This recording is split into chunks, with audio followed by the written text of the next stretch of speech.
It's Saturday for our subject, Basic Accounting, time 11:30 to 1, is modular class, by the way. So we're just going to continue the lesson from last week. If you can recall, we started last week the definition of the course, Basic Accounting, sample are the things that we discussed last time. I introduced myself. We discussed the course description of the subject. We discussed the learning outcomes, the subject learning outcomes. We discussed the topic to be covered. So we're just going to continue the remaining topics for today. We have taken this one last time, the meaning and scope of accounting, the nature of accounting, the importance of accounting in business. Ayan, sa ating mga ano. So, the scope of accounting. The nature of accounting, systematic recording. Now, I have mentioned this before last week. Pag sa accounting, you should be recording all the transactions of your business. Example, purchase of materials, collecting revenue, payment of salary, payment of electric bills. Those are financial transactions that are separate from the personal data, personal transactions of the owners. Now, the importance of accounting in business, you are recording and you're going to use those data recorded in making decision making for the business. Example, how many revenue has the business gotten for a particular date like 2025, 2026? How much salary paid by the company for 2025 or 2026? If you have those data, aside from using those for decision making, you can also use those for managerial control. Example, you have noticed that certain department, a certain month, the company paid much higher salary. So you can minimize the salary paid. Example, cost cutting is part of managerial control. If you have noticed, if what expense has gotten the most value or amount in peso, you may minimize the cost paid for those particular expenses. And of course, recordings of the this are needed by certain government companies like the DTI, the SEC, the Bureau of Internal Revenue, the local government, the City Hall, for transparency. And of course, those are needed for accountability. If you have been doing business and you are earning revenue, you're accountable to record yung mga data ng iyong sariling company. Okay, and I'm moving on this slide. Objectives of accounting. Bakit ka nag-accounting? Bakit nag-bookkeeping? So aside from those mentioned, financial reporting are objectives of your business. You're doing accounting. So reporting saan? Reporting sample, the most common, the Bureau of Internal Revenue. Kasi nag-provide ka ng tax, your company will be paying tax, whether it is sole proprietorship, partnership or corporation, the company should be paying taxes. Saan? Sa BIR. So reporting of the total revenue, total expenses, and the net profit. Ang tinatax ng BIR, yung net profit or yung net income ng iyong company. Another one, sa SSS, sa DTI, saan pa? Sa mga local government, barangay. Kasi pag ikaw ay isang maliit na company, isang maliit na business, na nasa barangay ka na. Example, you have a grocery store sa barangay and you want to be exempted from tax. Sa BSBM kasi, BMBE, Barangay Micro Business Enterprise, yung maliliit na business, exempted yan sa taxation. Pag i-register mo yung business mo sa barangay, at pag hindi lumampas ng 3 million, yung iyong mga asset, excluding the land, no? Exempted ka sa payment of taxes. Less than 3 million. And how do the barangay know? How does the barangay know na ikaw ay exempted? So, siyempre, you will be reporting your total asset doon sa barangay. Kaya that is financial reporting. So, ang reporting, hindi lang sa BIR, hindi lang sa SEC, hindi lang sa DTI, but also reporting to Manila City Hall, to the barangays. Objective, budgeting, and forecasting. So, ano bang madalas pinabudget or pinaforecast? So, example, today is 2026. Yan yung madalas na pinaforecast natin. Anong sagot nyo? If you answered sales, if you answered benta, that is correct. Madalas natin pinaforecast ang magiging benta natin for the next year. So, for 2027. And how do you forecast? How do you budget? So, most often than not, you forecast your sales based on the present data, historical data. Ano yung ginagamit? Example, today is, the month is June. Magkano ang benta mo noong June 2026? Nakabenta ka 1,500,000. So, for June of 2027, that is next year, magkano kayong benta mo? Hindi siyempre mas mataas sa 1.5 kasi the company should be growing. So 1.5 million today, so maybe next year, same month, July, siguro 1.7 million na tumaas. So pag wala kang record ng sales mo ngayon, you cannot forecast your sales for 2027. So the same thing with all the items in your financial statement, like if you want to forecast the expense of your company, you want to forecast the salary for next year, if you want to forecast how many units are to be sold for next year, you can refer to your income statement. Of course, the next one, objectives of accounting while you are recording, performance evaluation. So you can use all the data in your financial record statement to evaluate a certain department, a certain company, group under the group of company. You can evaluate a certain company, you can evaluate the department, you can evaluate a section. Example, San Miguel Corporation, maraming companies below under the group of San Miguel. Example, like 5 subsidiaries. And if you are the owner of San Miguel Corporation, Ramon A. And if you want to evaluate aling company under the group ang performing well and performing poor, doon sa magre-refer. O simple sa data, di ba? Sa data ng income statement, record ng income, record ng benta ng company, and then may compare all the companies, no, na pwedeng i-compare sa company A, B, C, D, E. Aling company yung mga nag-perform well based on the sales. Company B ang pinakamataas ang naging profit. Kayong net margin ay 50% for example. Yung iba 30, iba 20. So, anong tinignan na may-ari? Of course, the income statement.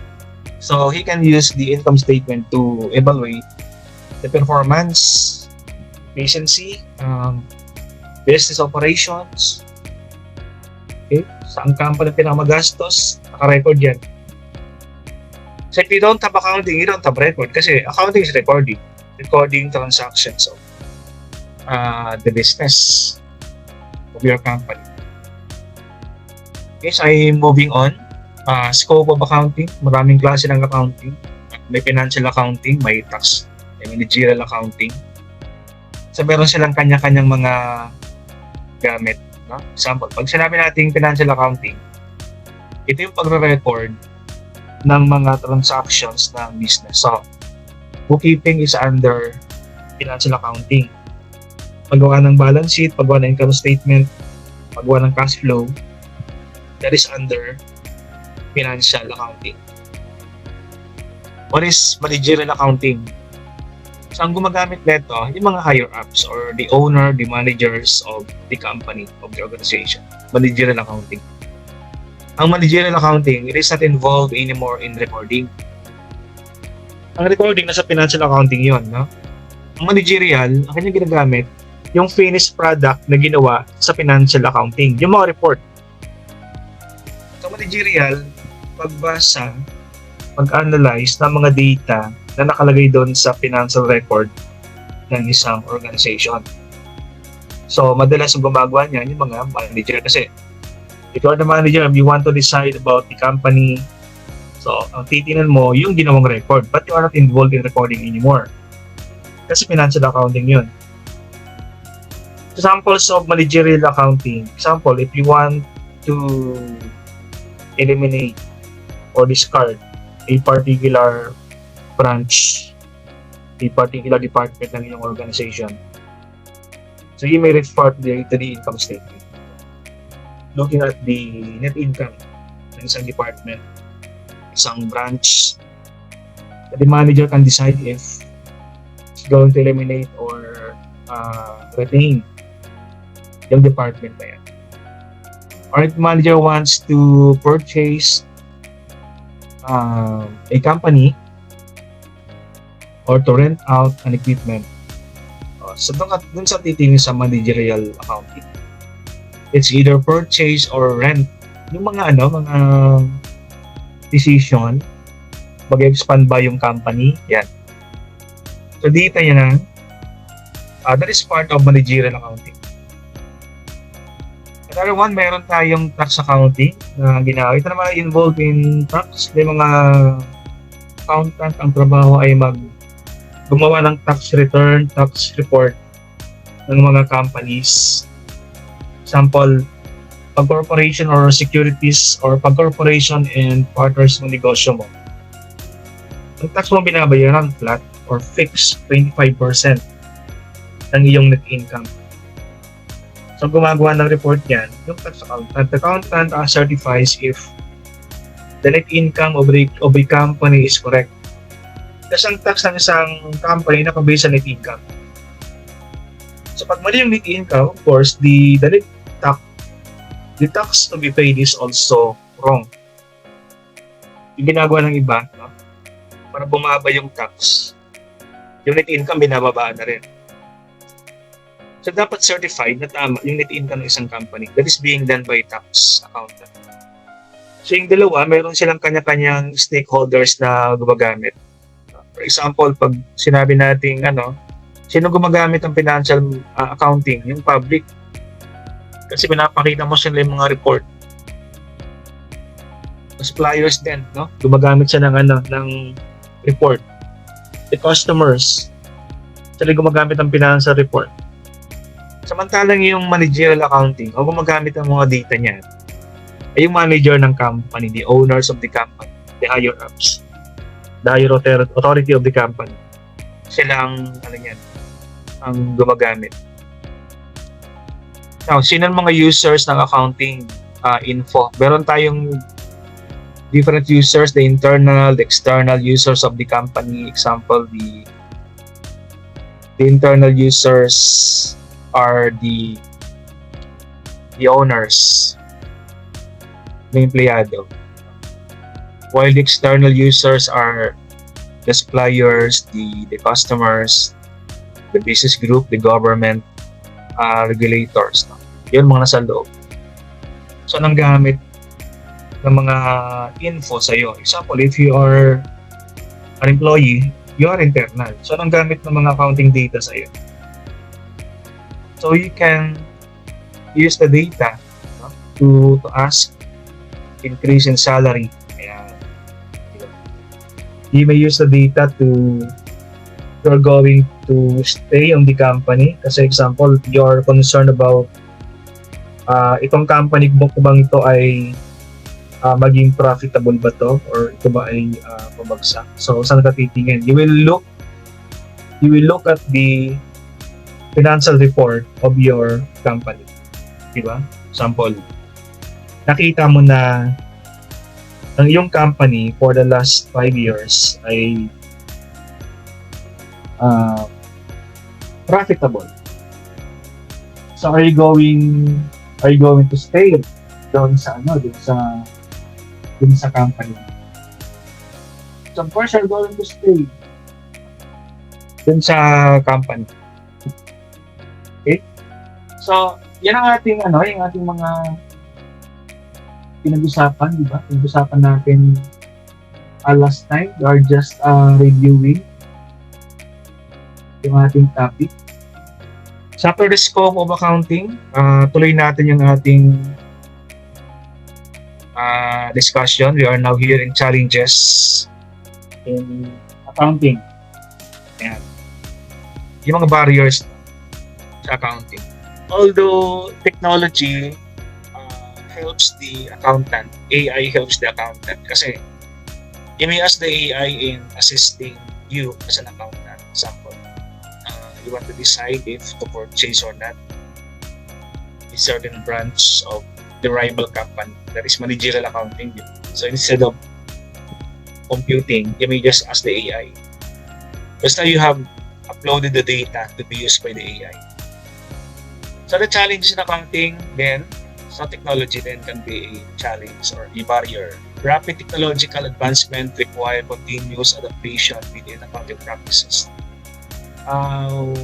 When I started as an accountant, I started as accounting clerk 1993. After graduation from the university, I started as a accounting clerk. So dati, ang ginagamit namin manual. Yung kulay yellow na worksheet na napakalapad, yun ang ginagamit namin sa college pag-compute. When I entered the labor force I worked, first, ginagamit namin hindi na manual. So it was a challenge for me na gumamit ng isang electronic or software paggamit ng computer in recording transaction. Kasi dati ng college, nag-record kami sa record book, sa journal. Yung Microsoft Excel ang ginamit na, hindi pang Microsoft Excel. I started using Lotus 123 na software back in 1993. Lotus 123 ang ginagamit namin dati. Then it was changed by Microsoft Excel way back siguro mga 1993. So it was a challenge for me, napag-aralan yung bagong software. Now, maraming mga software na ginagamit ngayon. Example, ACPAC, MYOB, QuickBook, Weekends. Ito yung mga software na pag in-enter mo yung transaction, automatic siyang gagawa ng journal ng record. And ngayon, AI. May mga courses for AI for accountant, AI for accountants. So maraming gamit ng AI sa accounting. Pag-decide, pag-record, decision making, no? May mga course na gano'n eh. Dati walang subject na gano'n. But now, AI gamit na gamit. So, I challenge dito, if you're not used in using technology, using AI, kaya nga ako nag-aaral ako ng AI. No? So, nung May hanggang June, I studied AI. So, I studied like 11 lessons sa AI. So, I was able to get AI certifications. Kasi pwedeng gamitin sa business eh. Globalization affects challenge. Globalization increases the complexity of accounting due to diverse regulation. Maraming mga regulations na dapat sundin, mga standard na dapat sundin. Example, sa Pilipinas, iba yung standard na ginagamit sa Pilipinas. Meron ding standard na ginagamit sa ibang country. So, kanya-kanyang standard kasi. So, the challenge here, dapat mong malaman yung mga standard o regulations dapat mong gamitin in recording transactions. Pag gumamit kasi ng libro, hindi masyadong updated ang mga libro. So, some of the standards are published in websites of the accounting organizations, mga financial standards. Challenge, compliance, and ethics. Maintaining compliance with ever-changing regulations is a significant challenge sa mga accountant, sa mga bookkeeper. Kasi you are an accountant, you are a professional. If you're a professional, meron kang standard, you have an ethics, you have a professional ethics. Pag sinabi nating mga anak. Now, the problem here, sometimes, may mga lapses in compliance, may mga lapses when it comes to ethics. Example, compliance sa tax. proper payment of tax, there are companies that are not paying taxes. Sabi ng isang company or accountant, audit naman ng aming state report. Pwede bang babaan natin yung net income para yung aming tax na babayaran ay mababa din? Sabi ng accountant, sige, natin proper, hindi ko sabing lahat accountant, example lang to. Hindi naman to nangyayari, but the accountant can lower the net income of a certain company so that the company can lower the tax to be paid. So that true income for example is 1 million. Then, sabi ng nakiusap yung may-ari, no? Accountant, pwede bang instead of 1 million, pwede bang 700,000 pesos na i-report natin? O sige. O, pinirma ng accountant. O, di ba? That is unethical. Kasi that is tax evasion. Pagpapababa ng tax ng isang company, that is tax evasion. And tax evasion is a crime. Ayan. May mga accountant na waiting fraud, conniving with some companies. May mga accountant na wala naman silang license to teach, license to be a tax accountant. Kasi sa mga hindi porke accountant ka pwede ka magturo ng accounting, no? Hindi porke accountant ka pwede kang pumirma. Kahit accountant ka, you will go to the PRC and have yourself accredited so that you can do some tasks, no? That should be done by an accountant, like signing a financial report, signing an income tax return, and practicing as a management consultant or practicing as accounting professors. So meron yung mga accreditation. Okay, so let's move importance of accounting. Accounting are being used in recording transactions. Accurate records will result. Accurate recording will result to accurate financial reporting. So if you have the right financial report, financial data, you have a right decision making kasi you based on the data and deciding for something. So important yung recording. Next one, financial statements. The finished products of recording transactions are the financial statements, like the income statement, the balance sheet, the cash flow statement, the trial balance. So financial statements or FS, call this FS. They provide a clear picture of a company's performance. Ang recording kasi marami.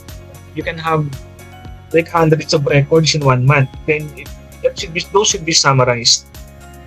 So pagdating sa financial statement, yung mga recordings, they are now summarized. Para sa tinginan, alam mo yung performance sa isang company. Example, maraming benta ang company simula ng January. Pag inisisa mo yung mga benta bawat araw, marami yan. So you need a summary. So sa FS, sinasummarize natin yung lahat ng benta, lahat ng gastos, net income of the company. Para isang tingin na isang picture lang, isang page lang, kita mo yung performance, and that is transparency. Okay, so moving on, analyzing financial health of the company. So in accounting, we should be checking the financial health of the company by analyzing yung mga data. So financial analysis, if you want to check the profitability, isang company ba profitable? So you analyze. Ano ba yung trend ng benta ng company for the last 10 years? Pababa ba siya? Pataas? Pag tumataas, ilang percent yung tinataas niya? So that is trend. That is analyzing the trend ng example ng revenue ng company. So may mga analysis tayong ginagawa para i-analyze yung trend, i-analyze yung profitability, analyze yung liquidity, analyze yung stability ng isang company. That is based on the financial statements na ating ginagawa. So for strategic planning, data-driven insight, sabi natin, we decide based on the data. We don't guess the decision. Yun ang nag-decide lang basta-basta lang na kung ano yung gusto natin, anong naisipan natin, yun lang i-decide natin. We decide based on the data. And the data can be found sa mga financial statement ng ating mga company, like income statement. Nandun yung mga benta, di ba? Like the balance sheet, nandun lahat ng asset ng company nakalista.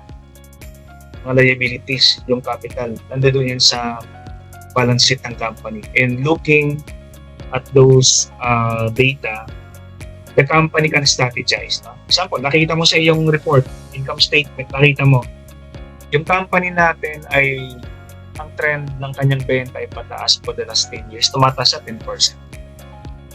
So what is strategy? You can devise a strategy. Example, you may expand. You may add products, you may expand to somewhere like in another country, in another province. Kasi nakita mo, supported, tumataas ang benta.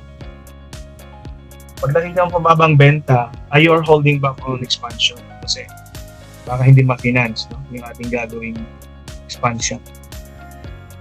Okay, so by moving this one, adherence to standard in accounting, meron tayong mga standard na sinusunod. So it is important ng isang organization so you should adhere to standard ng company. For example, sa accounting, meron tayong mga standard na sinusunod. One standard for example, yung tinatawag nating yung business mo meron isang separate personal property. So ibig sabihin, yung transaction ng business ay transaction niya. Hindi yan transaction na mayari. Accounting standard. Yung pera na mayari is separate from the cash, from the asset of the business. That is standard. Separation. Separate personality. Yung business, meron silang ganun. Okay? Transparency, objectivity sa business. Pag nag-record ka ng mga transactions, dapat objective. Sabihin, meron kang dapat na supporting document bago ka mag-record. So, example, nag-record ka ng benta. Anong supporting mo? Dapat meron kang sales invoice na support. Okay? Bumili ka ng supplies, anong proof mo? Dapat objective. Pwede yung supplies ng yung invoice ng suppliers ay kailangan. Standard, all your reports should be published sa mga newspapers, should be published in the website of the company. That is for transparency. Para lahat ng mga users ng iyong financial statement can visit yung report mo anytime of the day. Kaya dapat nakapublish. That is for transparency. So next one, mitigating the risk. Proper accounting practices minimize financial risk and potential penalties from non-compliance. May mga risk ka sa example, net loss, bankruptcy. Those are a risk that can happen sa accounting natin. Net loss. Ibig sabihin niya, cost cutting, may auditing na dapat ginagawa. Pero pag nakita mong masyadong malaki expenses ng isang company noong January na audit, hindi nyo mitigate, you do cost cutting measures or practices para maiwasan yung pagkalugi ng company. Pag hindi naiwasan yan, dire-diretso na yan, diba? While if you will mitigate dan January pa lang, you may take measures. So, maiwasan natin pagka-net loss ng company. In mitigating risk, penalties from the government from non-compliance are also risks. Example, non-payment of tax of the company. Yan ay, those are tax evasion. So, meron kang penalty ipapenalize siya ng BIR if you fail to pay or you understate the net income, you understate the tax to be paid by your company. Meron siyang penalty, non-payment. Sa labor, meron din, di ba? Example, you didn't pay the minimum wage ng mga empleyado mo. Yan, unfair labor practices. You can be penalized. Yun ang mga risk na pwedeng mangyayari. Kasi kita sa ano yan eh, kita sa record mo kung magkano yung binibayad mo sa mga empleyado mo. May nakita doon, instead of 695, nakita doon 600 lang. So, in Metro Manila, that is below the minimum wage. Okay, so I'm moving the slide.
So we continue with the users of accounting info. So once again, accounting info may be used in management decision making. If the records are accurate, we can aid in strategic decisions of the higher ups of the company. Example, resource allocation. Pag nakita ng isang manager na yung isang department, isang product line ay good ang performance, it means high sales for those products. High sales for a certain department, high sales for a certain branch, they can allocate more resources as a reward doon sa mga branches na yan.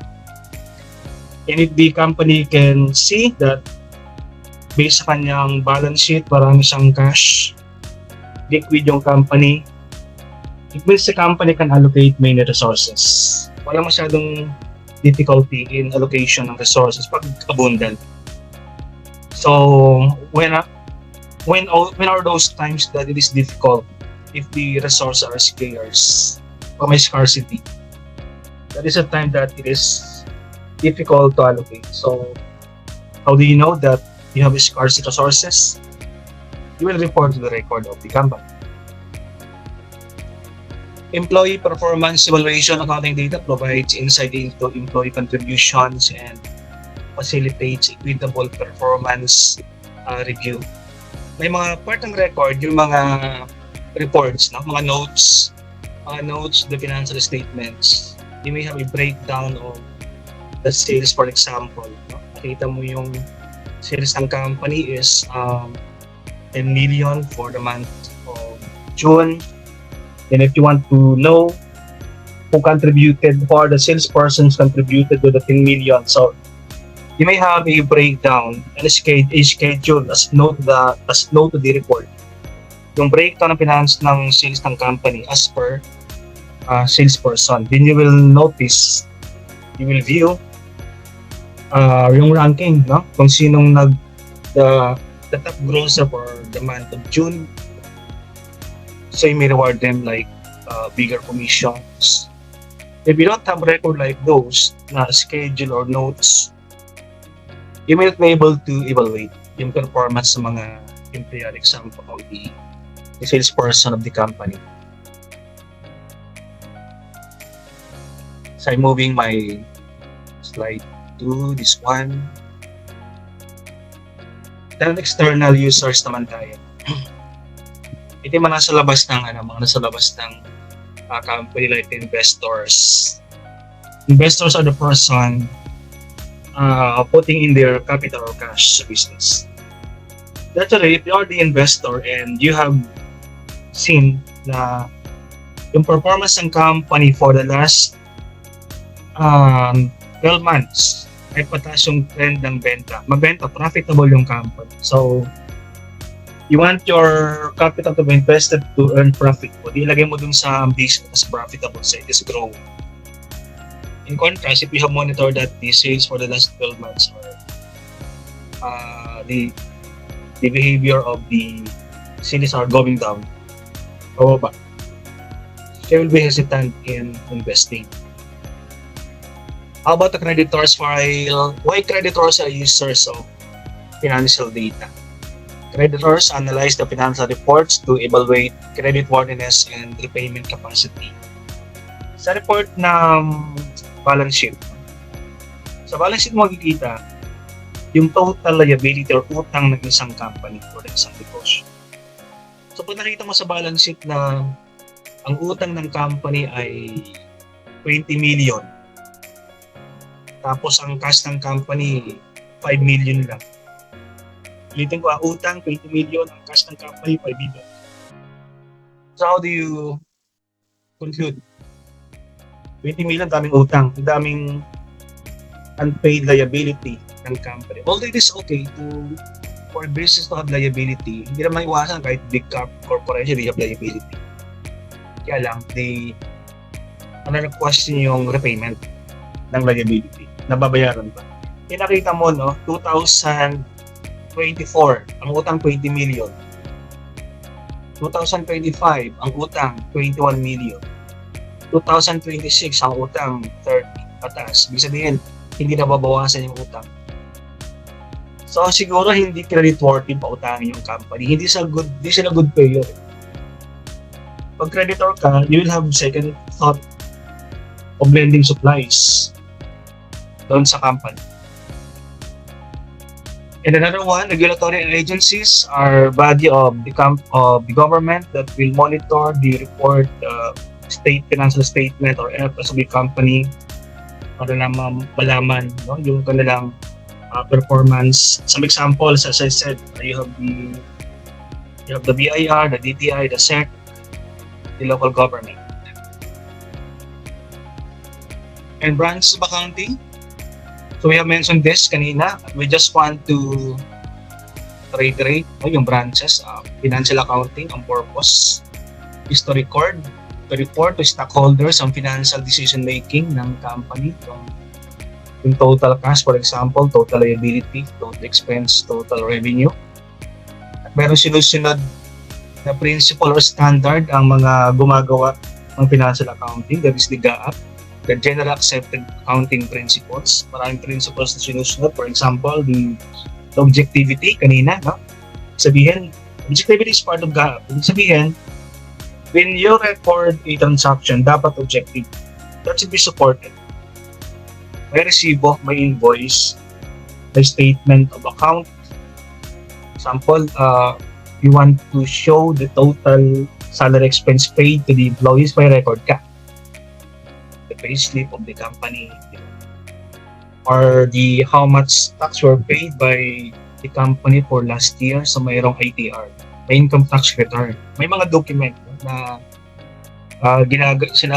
ginagamit natin in recording. And of course, the finished product of financial accounting are the financial statement or the FS. We mentioned the balance sheet. Ang laman ng balance sheet, the asset, the liability, and the capital of the business. Meron tayong income statement. Ang laman ng income statement, yung benta or sales, the expenses, the cost, and the net profit of the company. So yun ang mga elements ng financial accounting. Then we move managerial accounting naman to. So itong mga component naman, elements sa managerial accounting, the cost analysis, ang costing, pag-set ng price. Costing are important because sa costing natin nalalaman kung magkanong presyo ang ating bibigay sa particular business. Cost analysis identifies and evaluates the expenses associated with business operations. So ang cost, the word is cost and expenses. Yung total puhunan, that is cost. Yung mga total benta, total gastos, those are expenses of the company. That is important to analyze yung cost natin, yung gastos. Kasi you are thinking bakit walang kita yung company, marami naman kaming benta. The problem pala is on the cost, on the expenses. Kasi hindi porke maraming benta marami ka ng net profit. Kasi dalawang tinitingnan natin, the revenue, units sold, the selling price, and the cost. Budgeting techniques facilitate effective resource planning and financial control for next year. For example, we are using many types of budgeting techniques. Sometimes we're using historical budget natin based sa historical data. We are just referring to the data for 2026. To know the budget for 2027. Forecasting. We can use another technique in forecasting the sales for 2027. Like, aside from historical basis, we can use the average method. We can use the moving average method. Pag sinabing average method, if you want to predict the sales for July, titingin ka sa June, May, and April. So you get the average ng benta noong June, May, and April. Yung average, yun ang magiging benta or budgeted sales for the month of July. That is the moving average method. And of course, decisions are being done using management accounting data. It is good to decide for the company if you have the data to be used. Kung wala ka naman data ang gagamitin, you are totally blind. So, more often than not, mag-fail yung decision pag hindi data-driven yung decision mo na ginagawa. And data will come from the balance sheet, the income statement, the cash flow of the company.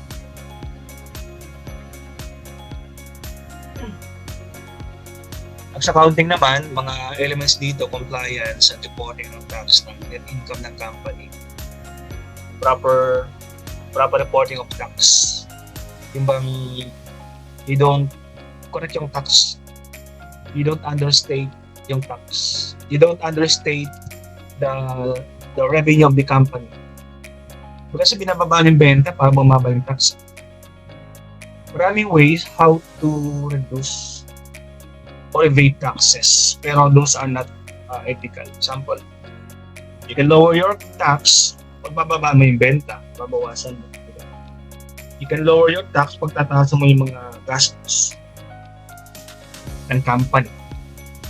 Hindi dapat yan, objective. Pag wala akong supporting, hindi totoo yung benta. Pag wala akong supporting na resibo, hindi totoo yung mga expenses. So those are unethical practices. Okay, tax planning. Effective tax planning strategies optimize tax liabilities and enhance cash flow. So, how do you lower your tax? They minimize the cost and expenses. Yung totoo lang, di ba? Totoo lang na kasi maganda naman pag mataas ang tax mo, ibig sabihin yan, the net income is growing. If the net income is growing, maybe the revenue is growing and you're minimizing the expenses of the company. So you can consult tax authorities, tax accountant, how to lower the tax of the company. But one way of lowering the tax of the company, you can avoid taxation, but you cannot escape. Avoidance is different from evasion. Tax evasion is a crime. Tax avoidance is not.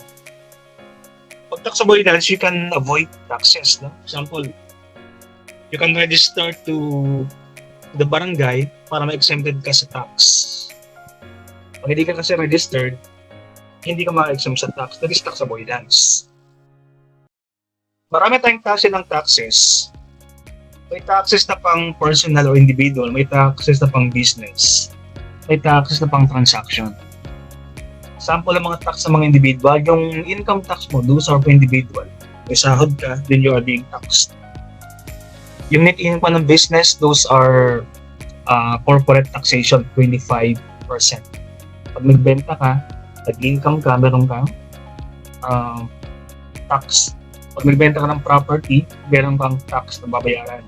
Pag meron kang property, land and building, sa Quezon City for example, sa bawat taon binabayaran mo yan. Pag nag-donate ka, meron kang tax na babayaran. Pag ikaw ay nagbebenta tapos more than 3,000 pesos ang iyong net income, so meron kang withholding tax na babayaran. So marami pang iba, no, na types of tax. May excise tax, may ad valorem tax na binabayaran, may VAT. VAT is 12%. Samantalang ang income tax, it depends on your salary. Kasi ang partnership and corporation, ang kanilang tax fixed that is 25%. Okay, auditing, internal vertical auditing. It is important ng auditing kasi auditing is the one checking yung compliance ng isang company. Kaya mamaya, no? Na-audit kayo, mali yung pag-record ng benta, mali pag-record ng mga expenses. No? So they are being checked, yung kanyang process to check the compliance, the efficiency ng isang company. So may dalawang klase ng auditing. Internal, ang auditing ay nanggagaling sa loob ng company. Pwede namang external, ang auditing ay nanggagaling sa labas ng company. For example, internal auditing. Lahat ng government offices, meron silang internal audit. May COA. May COA office sa mga government offices. Commission on Audit. Ang trabaho, to check yung compliance and efficiency ng isang government company. Right? Kasi ano yan, government funds ang ginagamit. So, they should be audited. In the audit process, involves planning, fieldwork. Auditing is a part of accounting. Bakit yung mga nag-check eh? So, meron siyang planning, audit planning. Ang mga auditor lumalabas, they go places. Example, they will go to, example, taga-COA ka. Pupunta ka Mindanao to check the efficiency ng isang government office doon. So, COA. Kasi kayo iba, no? Takot sila sa COA. Sila ay natakot pag may COA kasi ang COA ay hanapan ka ng yung mga maling pag-record ay sisitahin ng COA. The importance of auditing, siyempre, yung record na na-check ng COA, ng auditor, reliable. Maganda yung mga information na nakalagay doon. And pag may auditing, if that is audited, you may know you can rely na trustworthy and accountable yung mga gumawa ng mga report na yun kasi na-audit na sila ng COA. Okay, so accounting profession, this is the last part of the topic for the accounting profession. Ang accounting profession yan eh. So meron sa mga ethics na sinusunod. So accounting encompasses recording ng transaction, classifying. Pag-classify, sama-sama lahat magkakaparehas. Example, magkakasama lahat ng benta, magkakasama lahat ng mga gastos ng company. Lahat ng asset magkakasama. Lahat ng mga liability ng company magkakasama.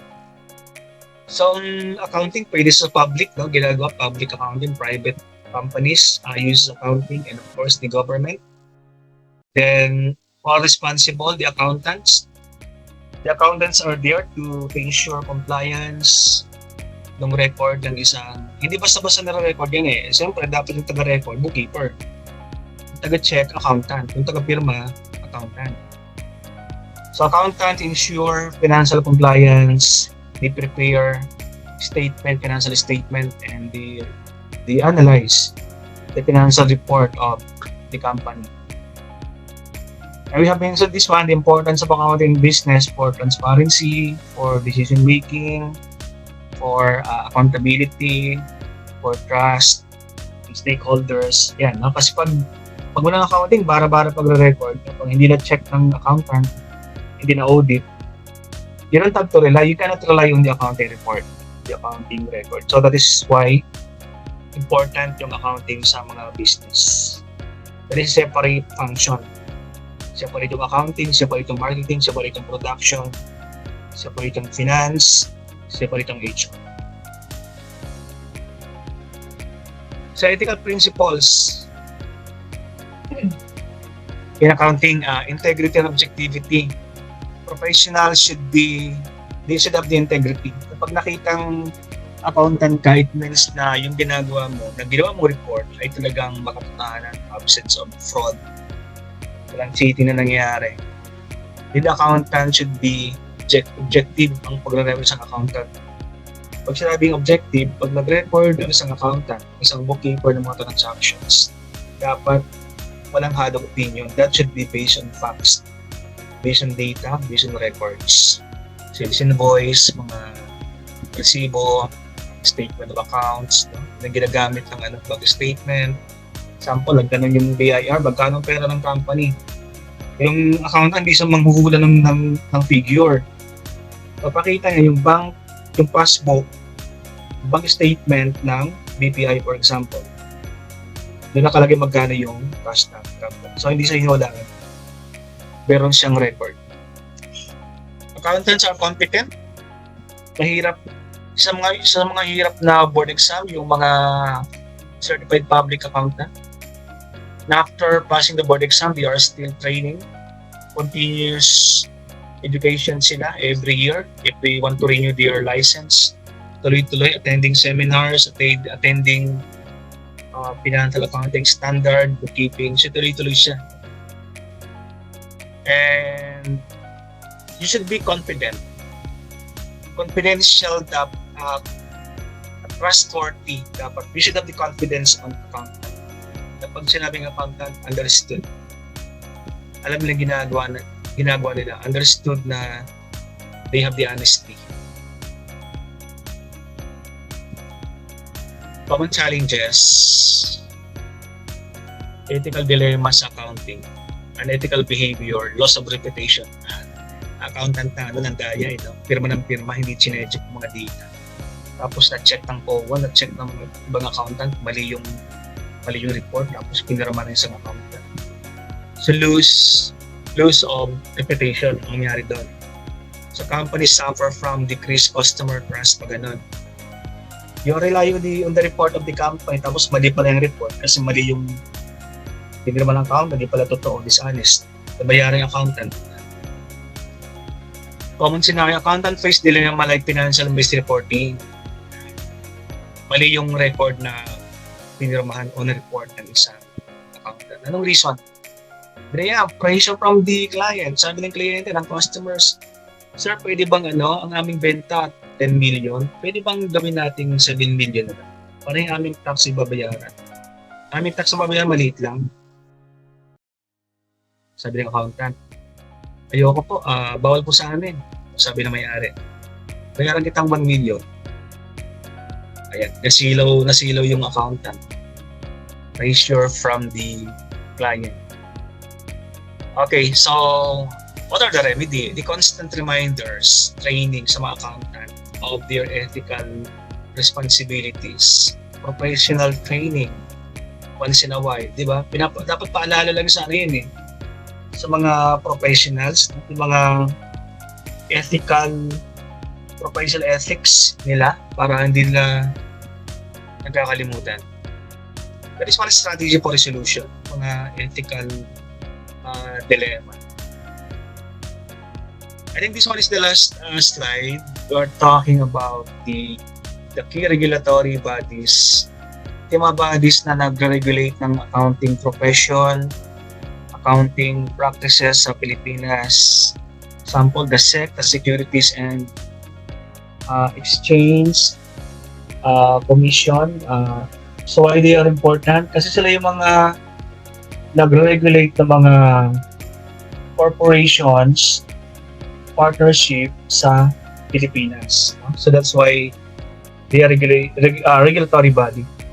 Ibig sabihin niyan, you will be submitting to them yung mga report mo kay Kawai Corporation or partnership. Another one, the FASB. FASB means the Financial Accounting Standard Board. Okay, so it's correct. The Financial Accounting Standard Board is ito naman yung nagsasabi ng mga rules in recording transactions sa financial accounting. And of course, we have the PICPA, the association, the Philippine Association of Certified Public Accountant. We have the PRC. Ang PRC ay nag-register ng license yung mga accountant, the Board of Accountancy and the Bureau of Internal Revenue. Yung mga common regulatory bodies, no? The BIR, the Central Bank.